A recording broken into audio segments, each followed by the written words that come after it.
Hello, everyone, and welcome to The Spiritual American. My name is Dr. Ann O'Hare, and I'm your host. And today we will be talking about going beyond time. And I'm going to play a little game with you all today. I am going to play the game of proving to you that you are already beyond time. How about that?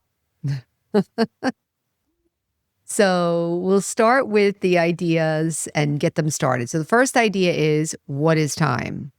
So does time really exist in and of itself? We don't really know. I mean, you could say, is the clock time? I mean, I've played this game with myself. If you have a clock, let's say you have a hand of a clock, right? And the clock is moving and ticking. If you say, what time is it? It's already past what you said. When the time you said, what time is it? It's already past that time. It's the time when the person tells you what time it is, but as they say it, time has already passed that. As I'm speaking this and you're hearing it, I'm speaking it now, whatever now is, and you're hearing it at a totally different time, maybe a totally different location, but it's still now to you. Sometimes we treat time like it's something that exists independently, but it's really perceived, isn't it? If you have a situation where you're getting really bad news and you're waiting for a call back from the doctor or you're waiting to hear news of a loved one, something's going on, time is going to move very, very slow. Like, it's been 5 minutes. They said they'd call back. They said they'd call back. Like, every minute is dragging on. But then if you have, maybe you're playing with your grandchildren or you're doing some music or artwork or something, or you're watching a movie or that you really like or something, and the time goes by like 5 minutes. So does time really exist, or is it how I'm perceiving how things are changing and moving around me? We use clocks and things because we have to coordinate our activities, right? We need to coordinate our activities. We need to know when I need to have my body in this place and you have to have your body in this place, and we need to be prepared for this at this time, and this is the reason we're meeting at this time. Time is a necessary, wonderful tool for us so that we can coordinate our experiences physically. But internally, time is not really real. It is perceived. Everything is moving and changing. So here's some of the other things. So what happens in the world? What is happening in time and space, let's say, in this world that we live in, this three-dimensional world of matter that we live in? What is happening? Well, things are moving and changing. So if I go like this and I'm watching my hand, if I go like this, the hand is moving and I'm watching, but I'm not the hand. Right? I'm not moving. I'm watching.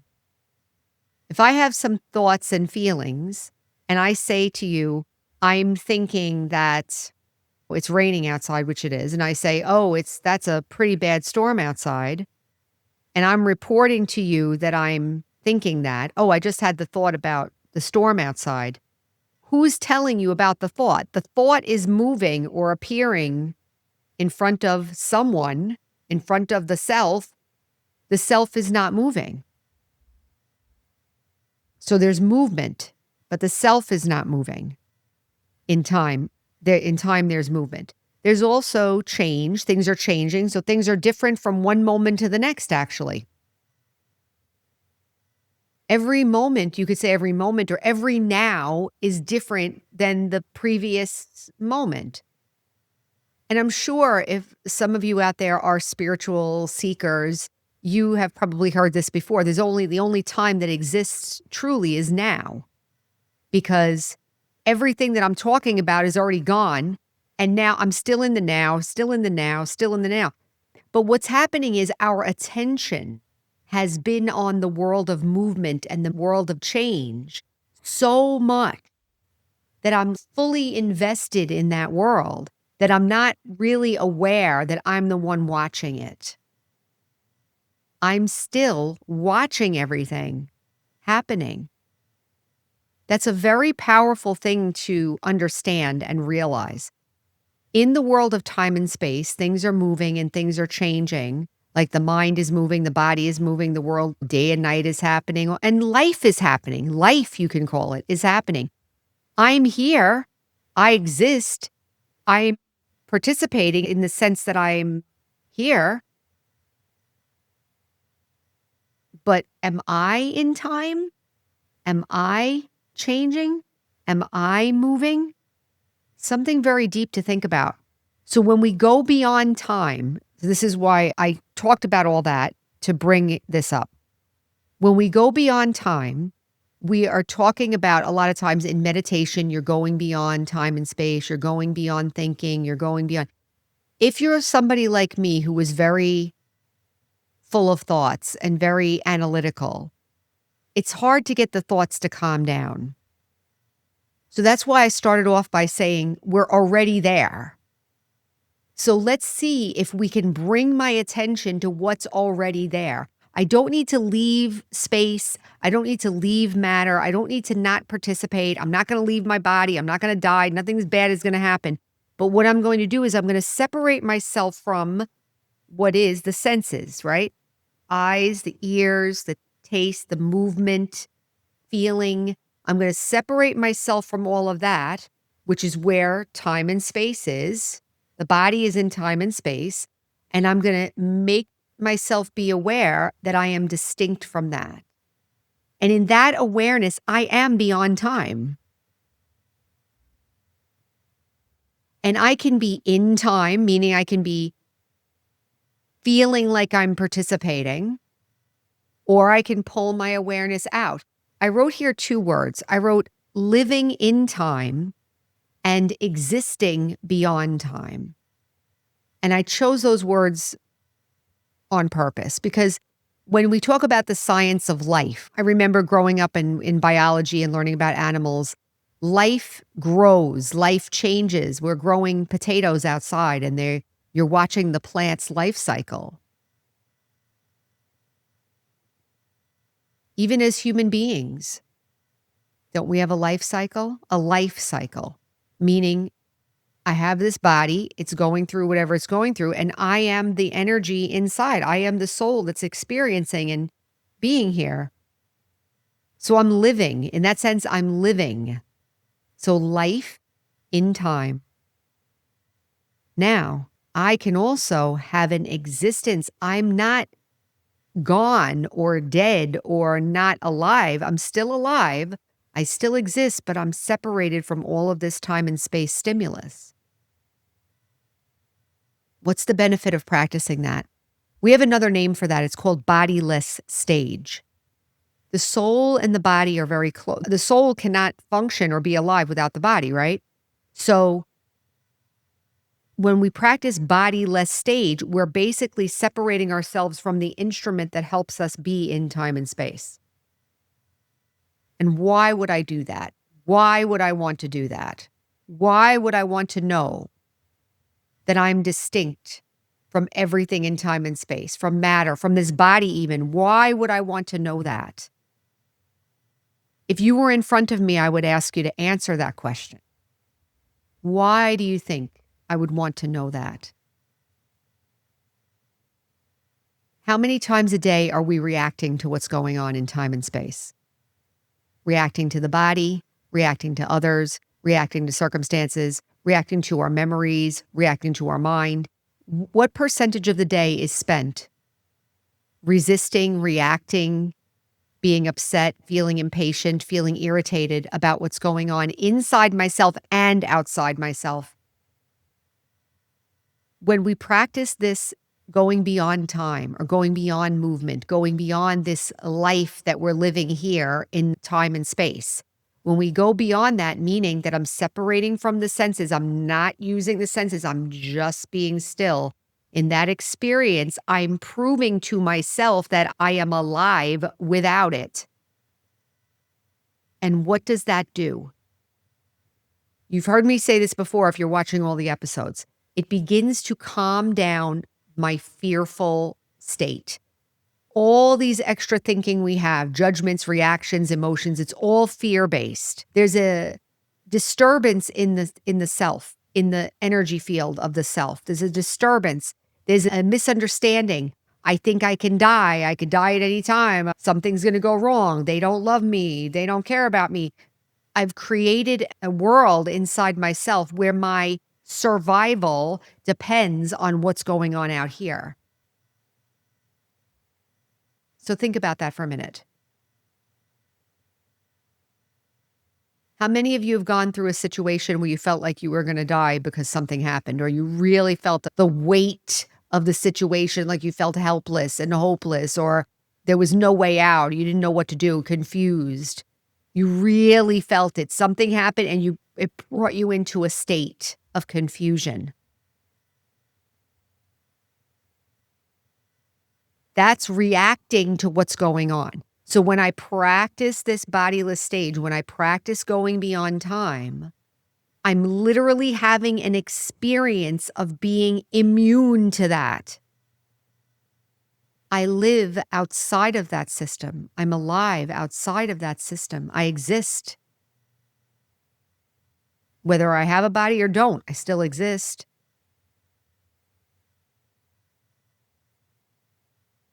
I was thinking of this example where there's wildflowers that come every year, and they come at a certain time. I live in Florida. They come at a certain time, and they're beautiful every spring, certain time, and then they go away, and that's it. How do they know when to come? And where do they go? And how come they come back? If they died, how come they come back? The soul is kind of like that. We don't really go away. It's that, and again, I said this in the other episode, I'm not really going to talk about what happens when the body dies or whatever. My feeling in my heart is that every soul has an opportunity there to create whatever context and belief system they have around that. Like, what happens when this body dies? Where am I going to go? You all have the freedom to create that for yourself. What I mean is, if I'm sitting still and I separate from my senses, I'm not dead. I can experience what it feels like to be apart from all that, distinct from all that. And it proves to me that maybe I'm not going to die if I don't get the job. Maybe my life isn't over if somebody doesn't validate me. Maybe I can set a boundary. Maybe I can. It starts to empower the soul in a very subtle and powerful way. So let's practice this right now.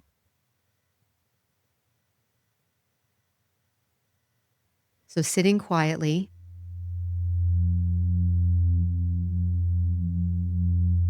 relax your body. You can close your eyes, or you can look at me and imagine a little star in the center of the forehead, the sparkling star, the point of light here, or keep your eyes closed. Relax the body. Bring your attention to the center of the forehead.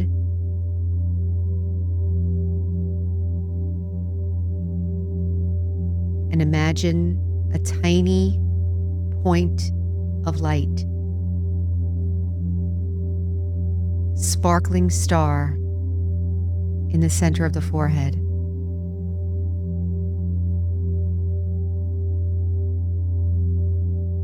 As you're doing this, listen to the silence.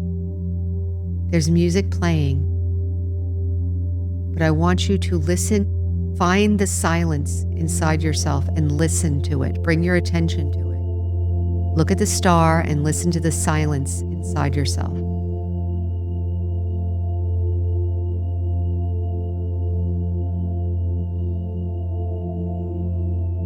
Now we're going to use visualization here for this exercise. Now I want you to close your eyes and imagine that I, the little point of light, am leaving this body. You're not really leaving the body, we're just visualizing. I'm leaving this body and I'm floating up through the ceiling.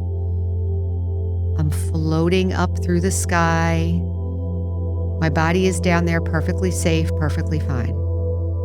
I'm up in the sky. I'm going through the atmosphere, up, up, up, up, up. little point of light flying up into space, past the sun, moon, and stars, further and further.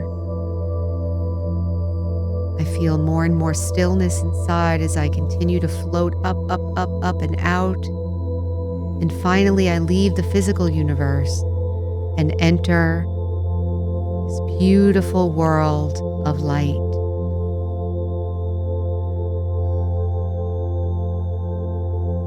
And as I enter this world of light, I slowly come to a place where I become still.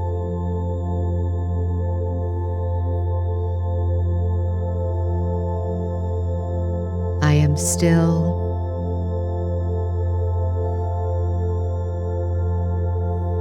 I am peace.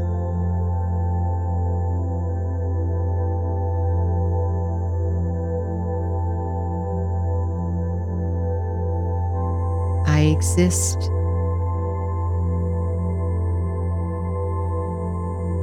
Let these words create a feeling in your being. I am still, the point of light, suspended in this unlimited world of light.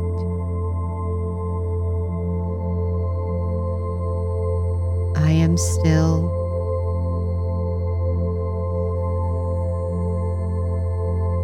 I am peace.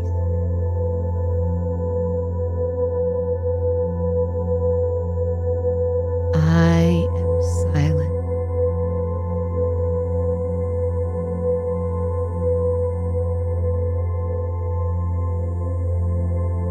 I, the soul,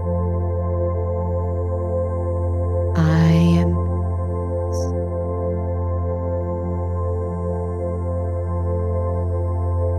I am still.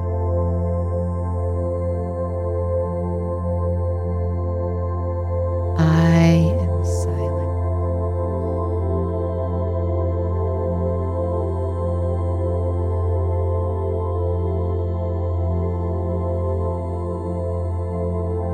Just listen to the silence. Let the stillness and the silence and the peace permeate your being. I am the point of light, absolutely still.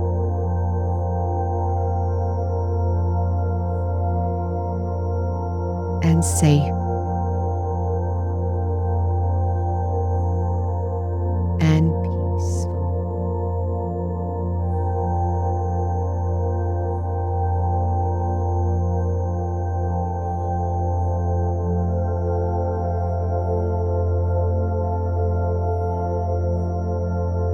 Take a gentle breath in and exhale. And one more gentle breath in and exhale. Begin to prepare to leave the world of light.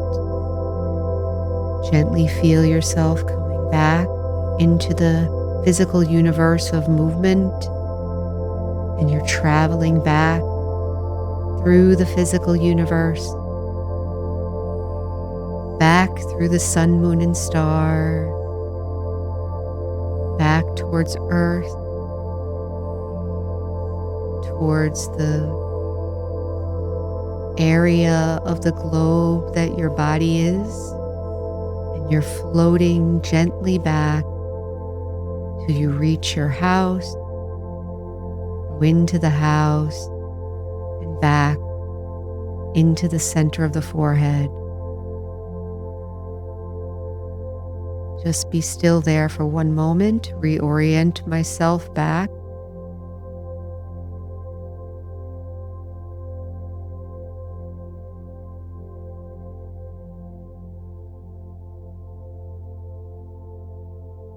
Okay, and now prepare myself to come back to waking awareness. Move my fingers and toes a little bit. Move around a little bit. Bring my energy forward. And now we're back. That is practicing bodiless stage. going beyond time. This is something that everyone can practice. This does not require a degree in theology. It does not require many, many years of meditation practice. Practice. It helps everything. It's a fundamental support for the soul to return home, to return to the state of awareness where it is free and peaceful and still and knowing it's alive and okay. So I will leave it there. I hope that you play this back and practice and get some experiences, feel some experiences, and see how it can help in the rest of the day. So I will leave it there. Remember, our slogan is heal, empower, and serve. And until next time, take care.